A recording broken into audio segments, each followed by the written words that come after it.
నమస్తే, this is Sourya. Welcome to our channel. Middle east war లో ముఖ్యంగా ఒక్కరికొకరు పోరాటం చేస్తున్న దేశాలు ఇజ్రాయెల్, ఇరాన్, అలాగే సపోర్ట్ ఇస్తోంది అమెరికా.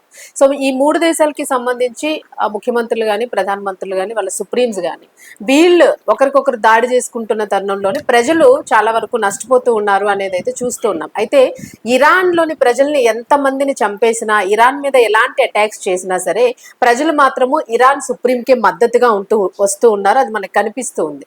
అయితే ఇజ్రాయెల్ విషయంలో కూడా ఇలాగే నేతన్యాహు ప్రధానమంత్రి ఆయన మీద వాళ్ళ ప్రజలే, ఇజ్రాయెల్ ప్రజలే తిరుగుబాటు చేశారు అనే వార్త వింటున్నాం. సో అంటే ఏ రకంగా తీసుకోవచ్చు మనం, అసలు అక్కడ ప్రజలే సొంత ప్రధాని మీద ఎందుకు తిరుగుబాటు చేశారు, ఎటువంటి నష్టాన్ని చవి చూడకపోతే వీళ్ళు తిరుగుబాటు చేస్తారు? సో ఈ డీటెయిల్స్ అన్ని కూడా కనుక్కుందాం. సీనియర్ జర్నలిస్ట్ దాము బాలాజీ గారు, నమస్తే సార్. నమస్తే సార్. ఇప్పటి వరకు కూడా నేతన్యాహు కాలర్ ఎగరేసుకొని తిరిగాడని అనుకోవచ్చు.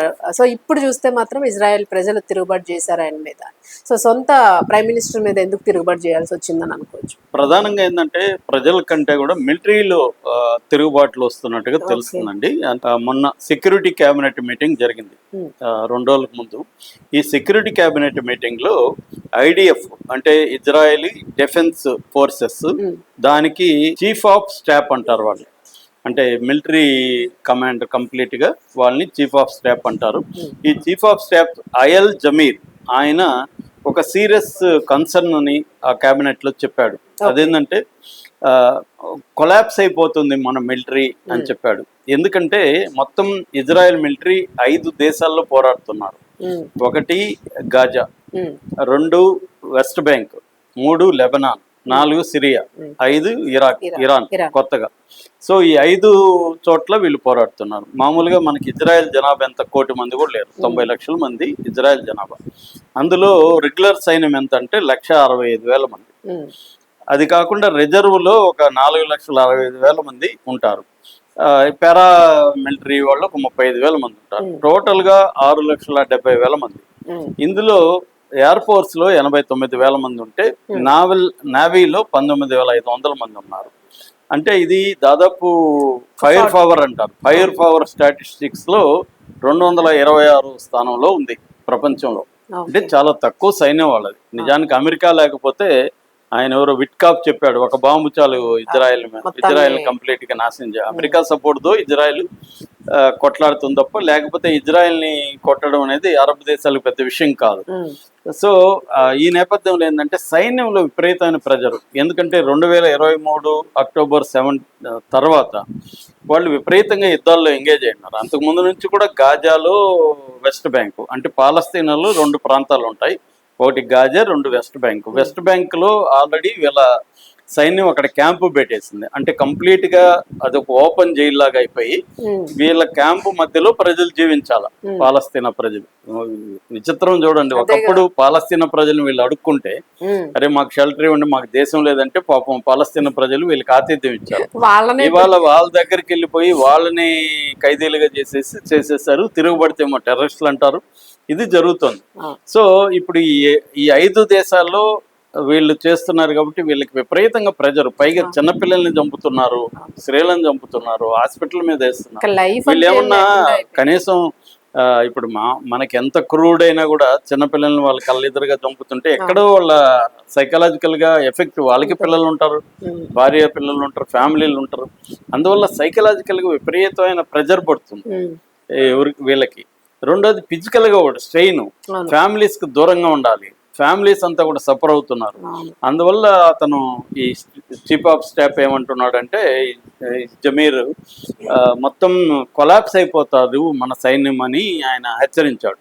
దీన్ని పట్టుకొని ప్రధానమంత్రి ఆయన నఫ్తాలి బెన్నెట్, ఈ బెన్నెట్ నిన్న ఒక పెద్ద స్టేట్మెంట్ ఇచ్చాడు. అదేంటంటే ఒక రకంగా ఇజ్రాయెల్లోనే అంతర్యుద్ధం వస్తుందా అన్న స్థాయిలో ఆయన హెచ్చరిస్తున్నాడు. ఎందుకంటే ఈ ఎక్స్ట్రాగా 20,000 మంది సైనికులు ఇప్పుడు అర్జెంటుగా కావాలి. వీళ్ళు ఎక్కడి నుంచి వస్తారు అంటే ఇక్కడ ఒక ప్రాబ్లం ఉంది. అక్కడ ఏంటంటే హరేడి అంటారండి. ఇజ్రాయెల్లో హరేడి అంటే మనకి ఇక్కడ ఆర్ఎస్ఎస్ లాంటిది అనుకోవచ్చు, తీవ్ర మత సంస్థ. ఈ మత సంస్థ వాళ్ళు సైన్యంలో చేరట్ల. వాళ్ళు 1,00,000 మంది ఉన్నారు. 1,00,000 మందిలో కనీసం 20,000 మంది చేరితే సరిపోతుంది కదా అనేది ఈయన ఆర్గ్యుమెంట్. ఈయన వచ్చి ఆ మత సంస్థకు వ్యతిరేకి, అంటే ఇక్కడ కాంగ్రెస్ బీజేపీ లాగా అనుకోండి. సో ఈ బెన్నెట్ ఏమో వ్యతిరేకి. మామూలుగా అక్కడ ఇజ్రాయెల్లో 3 రకాల లాస్ ఉండేవి ఇంతకుముందు, ఇప్పుడు లేవు. అవి పెట్టమని చెప్తున్నాడు. ఒకటేమో కాన్స్క్రిప్షన్ లా అంటారు, అంటే ప్రతి ఒక్కరు బలవంతంగా సైన్యంలో చేరాలి. రిజర్వ్ డ్యూటీ లా, అంటే అవసరమైనప్పుడు యుద్ధ సమయాల్లో సైన్యంలోకి రావాలి. తర్వాత మ్యాండేటరీ లా, అంటే 2.5 సంవత్సరం కంపల్సరీగా మ్యాండేటరీగా ప్రతి ఒక్కరు చేయాలి, పార్టిసిపేట్ చేయాలి. నాకు తెలిసిన ఒక పెద్ద ఆయన ఉన్నాడు, 78 years, డేవిడ్ సుల్మన్ అని, ఇండాలజిస్ట్, పెద్ద స్కాలర్. ఆయన 2-3 సార్లు వచ్చినప్పుడు నేను కలిశాను. ఆయన కూడా యుద్ధంలో కంపల్సరీ 2.5 సంవత్సరం చేసి వచ్చాడు. ఆయన మేధావి. కోవిడ్ టైంలో కూడా ఈ మెడికల్ వాళ్ళందరూ బయట ఉన్న వాళ్ళకి కూడా అట్లానే అట్లాగే దీన్ని మ్యాండేటరీ, యుద్ధ సమయాల్లో, ఎమర్జెన్సీ సమయాల్లో మామూలు ఉండే హక్కులు క్యాన్సిల్ అయిపోతాయి. అలాగా ఇప్పుడు ఈ 3 చట్టాలను మళ్ళీ తీసుకురమ్మని బెన్నెట్ డిమాండ్ చేస్తున్నాడు.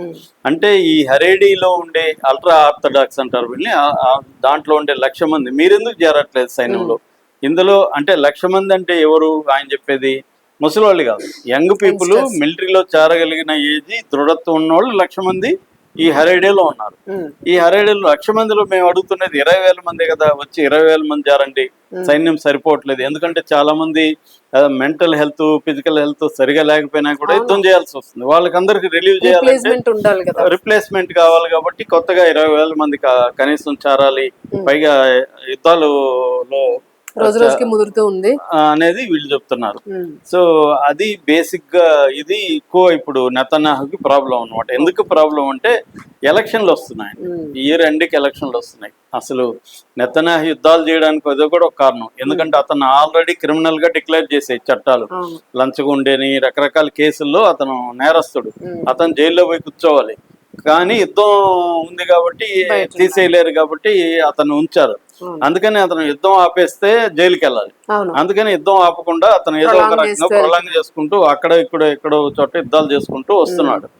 ఇది ప్రధానంగా అతని పాయింట్ ఆఫ్ వ్యూ అన్నమాట. దీనివల్ల ప్రజలకి ఇప్పుడు ఇరాన్ కూడా గట్టిగానే కొడుతుంది. అక్కడ హైఫా కానీ, డిమోని కానీ, అరద్ కానీ, టెల్ అవీవ్ కానీ, జెరూసలం, ఈ నగరాల మీద అంతా కూడా ఇరాన్ బాంబులు వేస్తుంది. పెద్ద నష్టం జరుగుతుంది. దాదాపు ఇప్పుడు అక్కడ కూడా ఒక 100 మంది చనిపోయారని చెప్తున్నారు. 1000 మంది అక్కడ కూడా గాయపడ్డారు. ఇండ్లు వదిలి నిరాశ్రయులయ్యారు. పైగా ఇంతకు ముందులాగా రోజుకి 2-3 సార్లు బంకర్ పోవడం ఉండేది. ఇప్పుడు 5 నిమిషాలకు ఒకసారి బంకర్కి పరిగెత్తాలి. వాళ్ళు స్నానం చేస్తుంటే మధ్యలో కూడా పోతున్నామని చెప్తున్నారు. టక్కనే సైరన్ వస్తుంది, వాళ్ళు స్నానం వదిలిపెట్టి వెళ్ళాలి, సగం సబ్బు రుద్దుకొని, అలాగా ఉంది పరిస్థితి వాళ్ళది. సో దాని మీద కూడా ఇప్పుడు వీడియోలు వస్తున్నాయి. వాళ్ళు అందుకనే అక్కడ డేటింగ్ యాప్ కూడా పెట్టారు, మీరు ఇక్కడే లవ్ చేసుకోండి. సో ఇలాగా ఇజ్రాయెల్ ప్రజలకు కూడా యుద్ధం అనేది రుచి వస్తున్నారు. ఎప్పుడైనా యుద్ధం రుచి ఉన్నంత వరకు వాడిని చంపండి, వీడిని నరకండి అంటుంటారు. మనకు కూడా ఒక కాలో చేయబోతే అప్పుడు అర్థమవుతుంది. సో ఇది ఈ పరిస్థితి ఇప్పుడు ఇజ్రాయెల్లో ఉంది. బెంజమిన్ నెతన్యాహుకి వేడి పెరిగిందని చెప్పొచ్చు. ఎందుకంటే ప్రతిపక్షాలు కూడా స్ట్రాంగ్ గా నెతన్యాహుని, ఇతను గెలిచే యుద్ధాలు చేయట్లేదు, ఇతను అనవసరంగా లాగుతున్నాడు, కావాలని కంటిన్యూ చేస్తున్నాడు అనేది ఇప్పుడు ప్రపంచవ్యాప్తంగా తెలిసిపోయింది. ఇది అనవసరమైన యుద్ధాలు అనేది అందరికి తెలిసిపోయింది.